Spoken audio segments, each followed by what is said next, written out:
या हिरव्या, विशेषतः सायलो किंवा सागवानाच्या जाडजूड खरबरीत पानांवर गुंडाळलेल्या खास गोमंतकीय पावसाळी रानमेव्याला म्हणतात अळिंबी. अळम्याचे पुढे ही खाण्यालायक भूछत्रे, इंग्रजीत ज्यांना सरसकट मशरूम्स असे म्हटले जाते, त्यांना गोव्यात अळमी, मराठीत अळंबी अथवा अळिंबी म्हटले जाते. उच्चारभेदानुसार दक्षिण गोव्यात वोमी असाही अळम्याचा उच्चार होतो. रानमेवा कुणाला प्रिय नाही. पावसाळा सुरू होताच पट्टीच्या गोयंकरांच्या जिभेला पाणी सुटू लागते.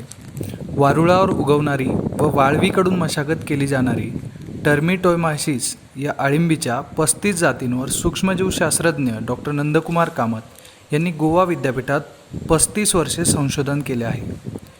या अळिंबीच्या नैसर्गिक अधिवास संरक्षणासाठी केलेल्या कामगिरीबद्दल त्यांना गोवा वन खात्याच्या 2020 वर्षाचा गोवा राज्य वन संरक्षण पुरस्कार देखील देण्यात आला होता. याच अळिंबीबद्दल आपण माहिती जाणून घेणार आहोत पुढच्या 10 भागांमधून.